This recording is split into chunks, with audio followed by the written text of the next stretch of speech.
Biden embraces message of unity on September 11th anniversary from an urban memorial to a remote field to the heart of the nation's military might. President Joe Biden on Saturday paid tribute at 3 hallowed places of grief and remembrance to honor the lives lost 2 decades ago in the 9/11 terror attacks.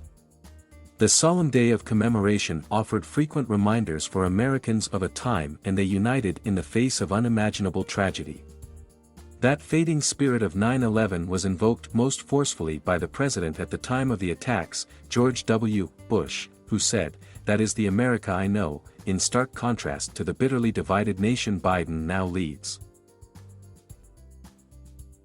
Biden left the speech-making to others, paying his respects at the trio of sites in New York, Pennsylvania and outside Washington where 4 hijacked planes crashed on September 11, 2001, killing nearly 3,000 people, shattering the nation's sense of security and launching the country into 2 decades of warfare.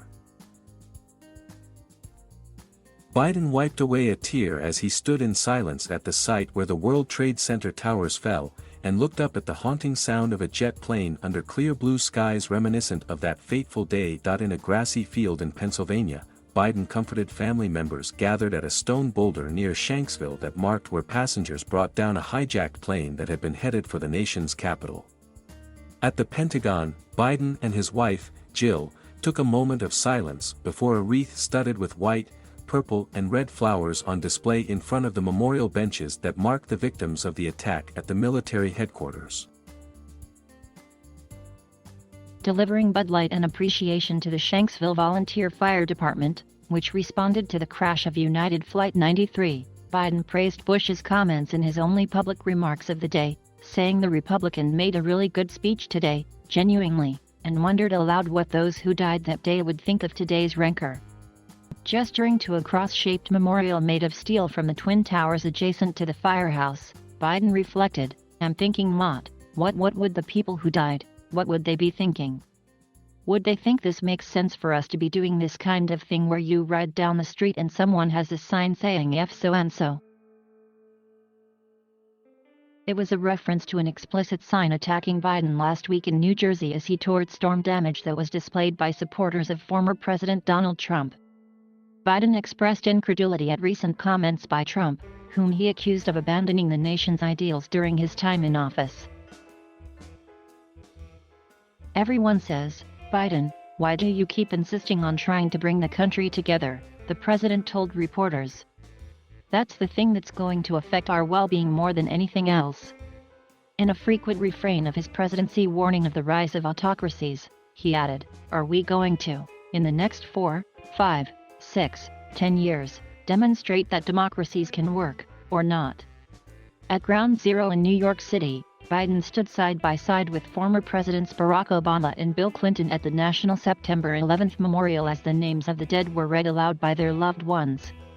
Each man wore a blue ribbon and held his hand over his heart as a procession marched a flag through the memorial before hundreds of people, some carrying photos of loved ones lost in the attacks. Bush, delivering the keynote address in Shanksville, lamented that so much of our politics have become a naked appeal to anger, fear, and resentment. "On America's day of trial and grief, I saw millions of people instinctively grab for a neighbor's hand and rally for the cause of one another," Bush said. "That is the American I know." Alluding to domestic turmoil, including the January 6 insurrection at the Capitol, Bush said that the dangers to our country can come not only across borders but from violence that gathers within. He added that while they have little cultural similarity to the 9/11 attackers, they are children of the same foul spirit, and it is our continuing duty to confront them. Vice President Kamala Harris also spoke at the Flight 93 National Memorial, echoing the theme of unity as she praised the courage of those passengers and the resilience of Americans who came together in the days after the attacks. "In a time of outright terror, we turned toward each other," Harris said. "If we do the hard work of working together as Americans, if we remain united in purpose, we will be prepared for whatever comes next." Biden was a U.S. Senator when hijackers commandeered 4 planes and carried out the attacks. He was Obama's vice president in 2011 when the country observed the 10th anniversary of the strikes. Saturday's commemoration was his first as commander-in-chief. It is now Biden who shoulders the responsibility borne by his predecessors to prevent another strike. He must do that against fears of a rise in terrorism after the hasty U.S. withdrawal from Afghanistan, where those who planned the September 11th attacks were sheltered. In remarks at the firehouse, Biden defended the withdrawal, which culminated with a massive airlift to evacuate more than 110,000 Americans and allies, but still resulted in many being left behind for an uncertain future under Taliban rule. Could Al-Qaeda come back? Yet. But guess what? It's already back other places, Biden said. What's the strategy? Every place where Al-Qaeda is, we're going to invade and have troops stay in. Come on. Rather than deliver formal remarks, Biden released a taped address late Friday about the anniversary in which he spoke about the true sense of national unity that emerged after the attacks, seen in heroism everywhere, in places expected and unexpected. To me, that's the central lesson of September 11th, he said. Unity is our greatest strength.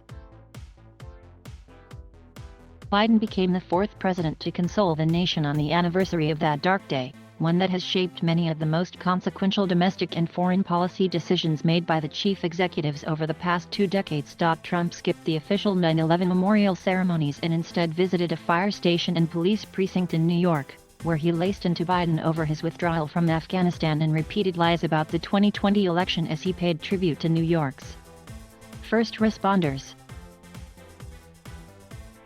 Bush was reading a book to Florida's schoolchildren when the plane slammed into the World Trade Center. He spent the day being kept out of Washington for security reasons, a decision then Biden urged him to reconsider, the current president has written, and then delivered a brief, halting speech that night from the White House to a terrified nation.